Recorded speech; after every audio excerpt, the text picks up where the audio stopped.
बिस्मिल्लाहिर्रहमानिर्रहीम। अस्सलाम वालेकुम। मैं असदुल्ला खान हूँ। आजकल हथकड़ी लगाए जाने का कल्चर आम है। हथकड़ी किसे लगी है, किसे नहीं लगी, किसे लगनी चाहिए, किसे नहीं लगनी चाहिए, किसको लगनी चाहिए और नहीं लगती, और किसे नहीं लगनी चाहिए और लग जाती है। हथकड़ी लगाने से का मकसद क्या होता है? क्या इसे तज़हीक होती है? और तज़हीक क्या उसकी होती है जिसकी हथकड़ी लगाई जाती है, या हमेशा उसकी तज़हीक होती है जिसको हथकड़ी लगाई जाती है, या तज़हीक किसी और की हो रही होती है? इस मौजू पर, हथकड़ियाँ लगाने के मौजू पर मैंने एक कॉलम तहरीर किया है जो आज के रोज़नामा 92 में छपा है। मैं ये कॉलम आपके सामने पढ़ना चाहता हूँ और अपने ख्यालात का इजहार जो है वो मैंने इन मौजूआत पर इस कॉलम में किया है। शाह महमूद कुरैशी को हथकड़ी में देखा तो मुझे वो दिन याद आ गए जब शहबाज शरीफ मनी लॉन्ड्रिंग के मुकदमे में हिरासत में थे और लाहौर की नैब अदालत में रोज़ाना पेश किए जाते थे।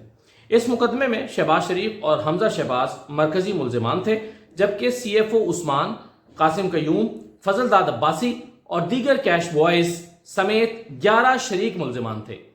एक मुशाहिदा मैं कई दिन तक करता रहा कि शहबाज शरीफ, हमजा और chief financial officer Mohammad Usman को हथकड़ी नहीं लगाई जाती थी, बाकी सभी मुल्जिमान को हथकड़ियों में पेश किया जाता था।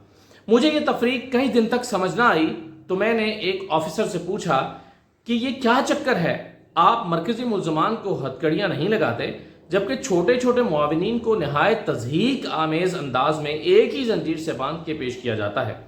क्या इस सिलसिले में कोई कायदा या कानून है या नहीं? पुलिस ऑफिसर ने जवाब दिया, यह पुलिस का सवाबदीदी इख्तियार है कि जिस मुल्जिम का भागने का डर हो, जिस मुल्जिम के भागने का डर हो उसे हथकड़ी लगा दी जाती है, और जिसके बारे में यकीन हो कि ये नहीं भागेगा उसे बगैर हथकड़ी के पेश किया जाता है। इस उसूल के मुताबिक यकीनन शाह महमूद कुरैशी को पुलिस हिरासत से फरार होने के डर से ही हथकड़ी लगाकर पेश किया गया होगा। यूं पुलिस ने निहायत कामयाबी से शाह महमूद कुरैशी के फरार की कोशिश नाकाम बना दी। पिछले कुछ अरसे में हमने कई सहाफियों को हथकड़ी में अदालत पेश किए जाते देखा है। थोड़ा ही अरसा पहले की बात है, इस्लामाबाद में 2 नौजवान सहाफियों को यूं अदालत में पेश किया जाता था कि दोनों के हाथ एक ही हथकड़ी से बंधे होते थे। धक्कम पेल में बाज औकात तो डर लगता था कि पतले दुबले से सहाफी की कलाई ही झटके से ना निकल जाए। इस सहाफी का साथी महज साथी होने की वजह से गिरफ्तार किया गया था। इस पर मुआविनत का इल्जाम था, मरकजी मुल्जिम पर कार्य सरकार में मुदाखलत का इल्जाम था, और यह भी कि वो पुलिस का एक आंसू गैस का शेल अपने साथ ले गया है जिसे बरामद करना है। कानून इस मुल्क में मजाक बन के रह गया है। कुछ अर्सा पहले शहरियार आफरीदी को तवील हिरासत में रखा गया। बार बार उनके MPO के ऑर्डर्स जारी किए जाते रहे।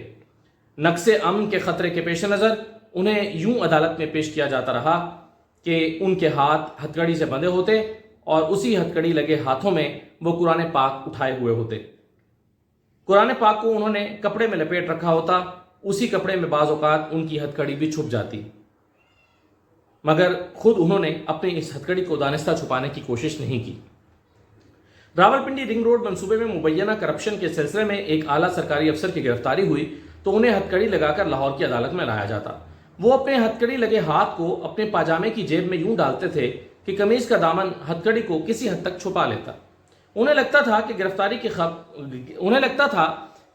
की खैर है, लेकिन हथकड़ी उनके लिए शर्मिंदगी का बाइस बनेगी।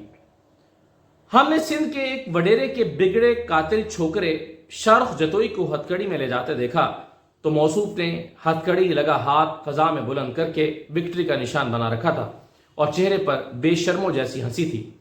यह हंसी कानून का मजाक उड़ा रही थी, दुनिया को बता रही थी कि मैं ताकतवर हूं, कोई भी मेरा कुछ नहीं बिगाड़ सकता।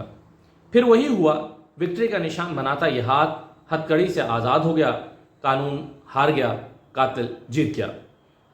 अब सवाल यह है कि हथकड़ी शर्मिंदगी का बायस होती है या नहीं।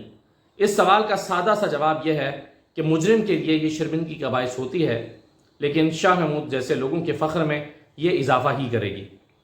अगरचे शाह महमूद जैसे लोगों को हथकड़ी लगाने वालों का मकसद महज तज़हीक करना ही होता है, लेकिन गौर से देखा जाए तो ऐसे सियासी मुकदमात में ये मुल्जिम की नहीं, कानून की तज़हीक होती है, निज़ाम की तज़हीक होती है। निज़ाम में खैर बचा ही क्या है, अदालती निज़ाम तो अपाहज हो चुका। अदालतों के फैसले रोज़ सरे बाजार रुस्वा होते दिखाई देते हैं। अदालतें एक ही फैसला 10-10 बार देती हैं, अमल दरामद नहीं होता। अदालतें इस कदर बेबस हो गई हैं कि फैसलों का मजाक उड़ाने वालों से बाज पुर्स भी नहीं कर सकती। ہماری عدالتیں اپنے فیصلوں پر عمل درآمد کروانے کی طاقت سے محروم ہو چکی ہیں.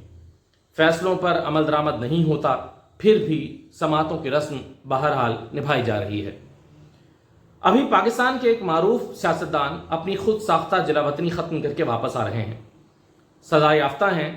سزا کاٹنے کے دوران عدالت سے 4 ہفتے کی چھٹی لے کر علاج کرانے گئے تھے. عدالت نے ایک سزا یافتہ مجرم کو ملک سے باہر جانے کی اجازت دے کر اپنی نوعیت کی ایک الگ ہی مثال قائم کی تھی.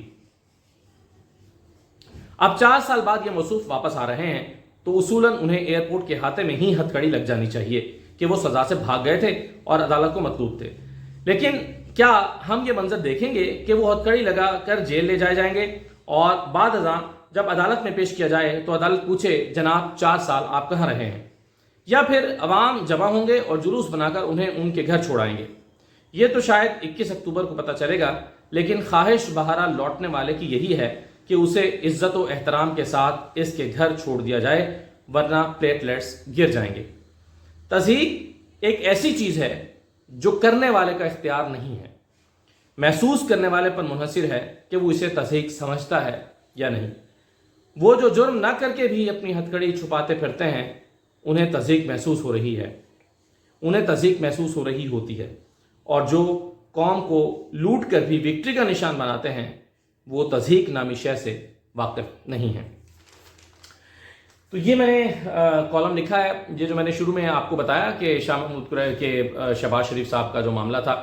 شہباز شریف صاحب کو جب وہاں پر عدالت میں لایا جاتا تھا تو بڑے پروٹوکول کے ساتھ آتے تھے، ان کا پورا سٹاف وہاں پر موجود ہوتا تھا کورٹ روم میں. ان کے چونکہ کمر کا مسئلہ ہے تو ایک آدمی ان کا کشن لیے ایک مخصوص چیئر لگا کر کشن ان کا رکھتا تھا جو بیک کو سپورٹ کرنے کے لیے ہوتا ہے. ایک لڑکا، ایک ان کا جو ساتھی تھا وہ ہاتھ میں مسلسل ٹیشو باکس لیے ان کے پاس کھڑا رہتا تھا کمرہ عدالت میں. یہ ٹیشو باکس لیے پاس کھڑا رہتا تھا کہ میاں صاحب کو ضرورت پڑے تو وہ ٹیشو باکس لے لیں.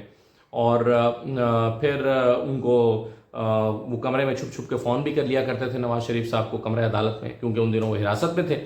اور جب کمرہ عدالت میں لائے جاتے تھے تو یہ ساری پریولیجز ان کو ملتی تھیں. انہیں کبھی ہتھکڑی نہیں لگی. اور حمزہ شہباز جب آتے تھے تو یوں سینے پر ہاتھ رکھ کے لوگوں سے ملتے تھے، اور شہباز شریف صاحب بھی اسی طرح سے خوش گپیاں کرتے تھے. یہ سارا کچھ ہم نے دیکھا. لیکن میں نے دیکھا کہ ان کے جو باقی ساتھی ہیں، یہ جو کیش بوائز تھے، وہ مسرور انور اور وہ جو شعیب نامی کیش بوائے، اور وہ سارے فضل زادہ باسی تو فوت ہو گئے، وہ بھی آیا کرتے تھے. اور وہ مسیح ایک لڑکا تھا، کرامت مسیح کیا نام تھا. تو یہ سارے ایک ہی بڑی زنجیر ہوتی تھی اور اس میں سب کو باندھا ہوتا تھا، اور یہ بیچارے ایک ساتھ ہانکتے تھے جیسے جانوروں کو ہانکا جاتا ہے. تو مجھے بڑی تکلیف ہوتی تھی. میں نے اس پر اس وقت کالم بھی لکھا تھا کہ ان کا کیا قصور ہے کہ ان کو ہتھکڑی لگائی جاتی ہے اور ان کو نہیں لگائی جاتی. یہ تو بیچارے، میں ان سے پوچھتا تھا کہ یار آپ نے یہ سارے یہ کرتے تھے، تو وہ کہتے تھے ہمیں کیا پتا تھا یہ کیا ہو رہا ہے اور منی لانڈرنگ ہو رہی ہے. وہ کہتے تھے کہ ہمیں تو یہ کہا جاتا ہے کہ جی یہ کیش ہے، یہ فلاں دفتر میں چھوڑا ہو، فلاں جگہ سے لے آؤ. تو ہم کیش گنتے تھے، کاؤنٹ کرتے تھے، آگے جا کے جمع کراتے تھے، ریسیونگ لے کر آ جاتے. تو ہمارا تو اتنا قصور تھا.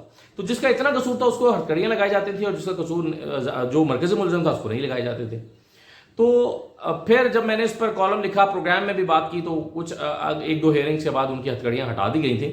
لیکن کہنے کا مطلب یہ ہے کہ ہتھکڑی تصحیح کرنے کے لیے لگائی جاتی ہے تاکہ اس کی تصحیح ہو. اب شاہ محمود قریشی کو جو ہتھکڑی لگائی گئی ہے، اس سے کیا شاہ محمود قریشی کے قد کاٹ میں کمی واقع ہو گئی ہے؟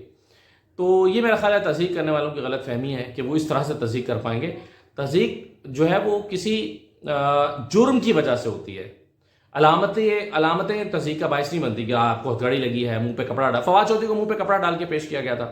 کیا فواد چودھری منہ پہ کپڑا ڈالنے کی وجہ سے اس کی بڑی بے عزتی ہو گئی تھی، انسلٹ ہو گئی تھی اس وجہ سے؟ تو یہ محض جو ہے وہ خام خیالی ہے تصحیح کرنے کی کوشش کرنے والوں کی. اجازت دیجیے، اللہ حافظ.